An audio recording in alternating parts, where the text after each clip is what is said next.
Marlène et Jean-Claude sommes très heureux de te présenter une émission très spéciale afin de comprendre les faits d'actualité. Merci pour ta fidélité. Merci de nous accueillir encore aujourd'hui afin qu'ensemble nous puissions voguer et arriver à bon port. Aujourd'hui, nous avons un nouveau thème dans le cadre de cette série sur le pardon. Détourne, c'est notre thème. Toujours au livre de Psaume 51, les versets 10 à 12. Psaume 51, les versets 10 à 12. Avant d'aborder ce thème, recherchons la présence du Saint-Esprit par la prière. Notre Dieu, notre Père, jusqu'à maintenant, tu nous as secourus. Jusqu'à maintenant, tu nous as conduits dans le chemin. Merci Seigneur. Alors que nous nous apprêtons à lire à nouveau, étudier la parole, nous ne saurions le faire sans la présence du Saint-Esprit. Alors merci Saint-Esprit pour ton intervention. Et qu'au terme de ce moment, nous puissions nous relever, partir en vainqueur et pour vaincre. Nous t'avons prié au nom de Jésus pour ta gloire éternelle. Amen. Rappelle-toi, David nous rappelle le désir de Dieu. Il nous rappelle que nous sommes nés dans le péché, formés dans l'iniquité. Mais bien que nous soyons des pécheurs, il nous dit que ce que Dieu veut, c'est que Jésus soit en nous. Et lorsque nous gardons à l'esprit que le Sauveur voudrait que nous parvenions à la sainteté, alors nous sommes en mesure de lui dire, Seigneur, prends ma vie.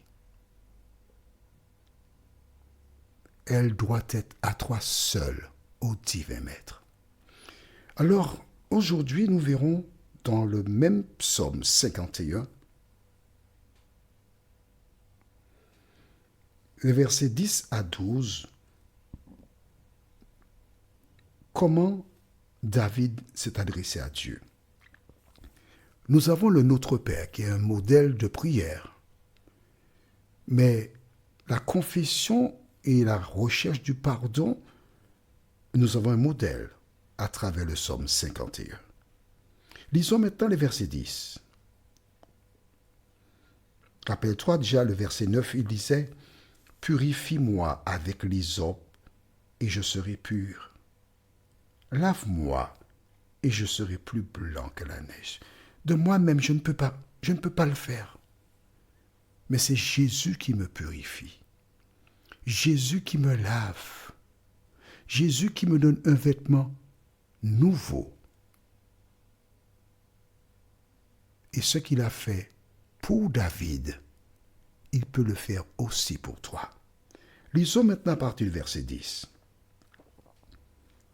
Annonce-moi l'allégresse et la joie.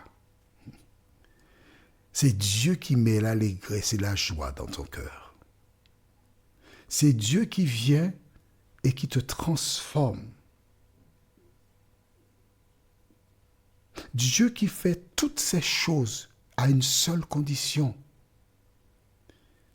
Que tu reconnaisses, que tu abandonnes, que tu lui demandes pardon. Tu vois, avant, tu vois l'état dans lequel se trouvait David.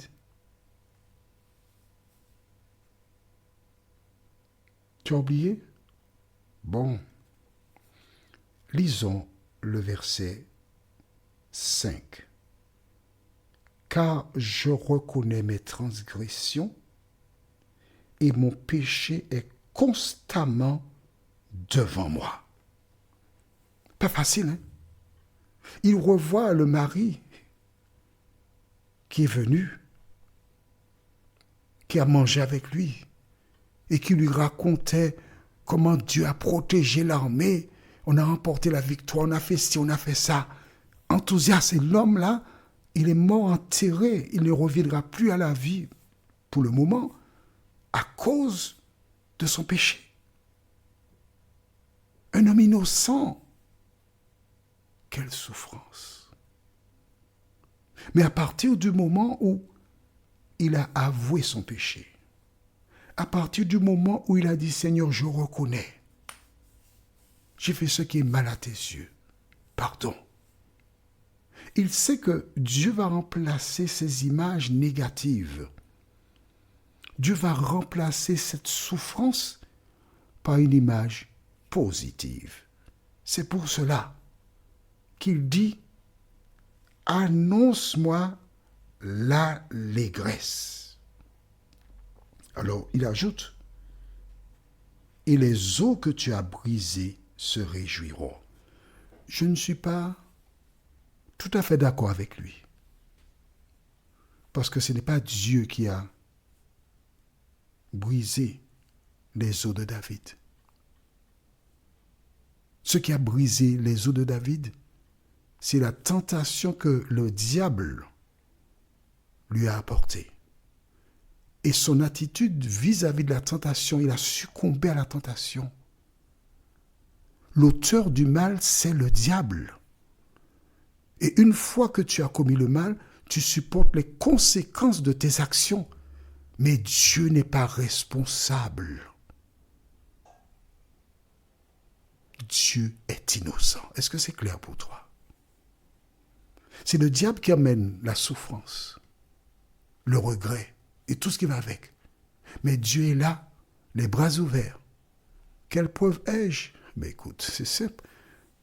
Tu vas lire dans Luc 15, le fils prodigue. Quand il retourne vers son père, le père est resté à la même place et il n'est jamais parti. La maison était au même endroit, le père était dans la maison. Or, le fils aîné dira, ton fils qui a mangé ton père avec les prostituées. Donc, il savait où était son frère. Qu'a-t-il fait? Il n'a rien fait. Au contraire, ça l'arrangeait, puisque aussi longtemps qu'il reste avec les prostituées, il n'est pas là, donc tout est à moi, tant pis pour lui.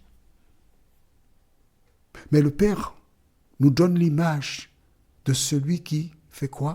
Certainement, il priait. Jésus n'a pas mentionné la prière, mais il priait pour que le Fils revienne.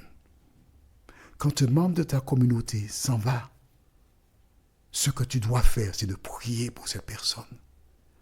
Parce que lorsqu'elle laisse la communauté, comme Jésus a dit dans la parabole, il était mort et il est revenu à la vie. Tu ne dois pas dire, il était temps qu'il parte, hein, parce que vraiment, son attitude, ce n'était pas bien pour l'Église. Ce qui est important, ce n'est pas l'Église. Ce qui est important, c'est le sang de Jésus qui a coulé pour sauver cette personne. Et une fois qu'elle a été aveuglée, comme David fut aveuglé, elle a besoin de quelqu'un pour l'aider à ouvrir ses yeux et revenir à l'Éternel. C'est clair pour toi? Et le Père était là. Et quand le Fils est revenu, le Père a ouvert ses bras. Il a été vers lui pour l'accueillir, pour l'embrasser. C'est ce que chaque membre d'une communauté religieuse devrait faire à l'endroit d'une personne qui a été égarée et qui retourne à la maison. Continuons. Ce récit est vraiment beau. Magnifique. Vraiment, qu'est-ce que j'aime la Bible. Le même verset dit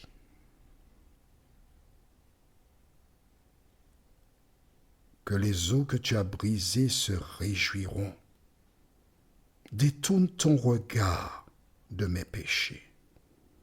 Efface toutes mes iniquités. Tu vois bien que ce n'est pas un homme qui efface tes péchés ou tes iniquités, mais c'est l'Éternel. Et le verset 12 dit, « Ô Dieu, crée en moi un cœur pur, renouvelle en moi un esprit bien disposé. Qu'est-ce que cela veut dire? Le cœur que j'ai, le cœur qui m'incite à faire le mal, il n'est pas bon. Donc je demande à Dieu de me donner un cœur nouveau, un cœur pur, et de renouveler en moi un esprit bien disposé. C'est-à-dire que l'esprit qui est en moi, c'est quoi? Le Saint-Esprit. Lorsque le Saint-Esprit prend le contrôle de ma personne, ma vie n'est plus la même.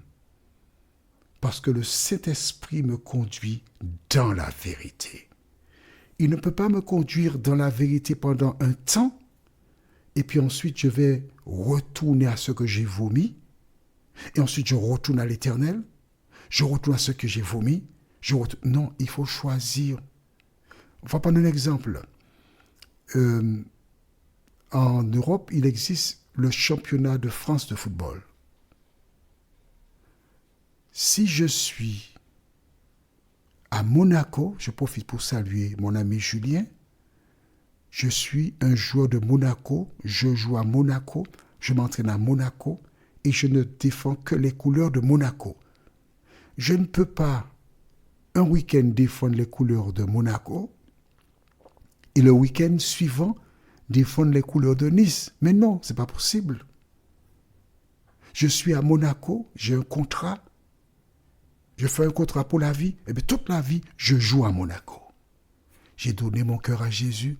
Je ne peux pas être avec Jésus pendant un moment, et puis ensuite, dans l'année, Seigneur, c'est pas évident. Je vais faire un petit tour chez Satan, et puis après, je vais revenir. C'est pas, non. C'est soit tu es avec le diable, soit tu es avec Jésus. De quelle catégorie tu te trouves? Prions. Notre Seigneur, notre Dieu, merci pour la parole. Merci pour l'Évangile. Merci pour la joie que tu donnes aux pécheurs qui reviennent à toi. Alors continue, Seigneur, de nous accompagner, nous bénir, et que nous puissions jour après jour vivre en toi et pour toi.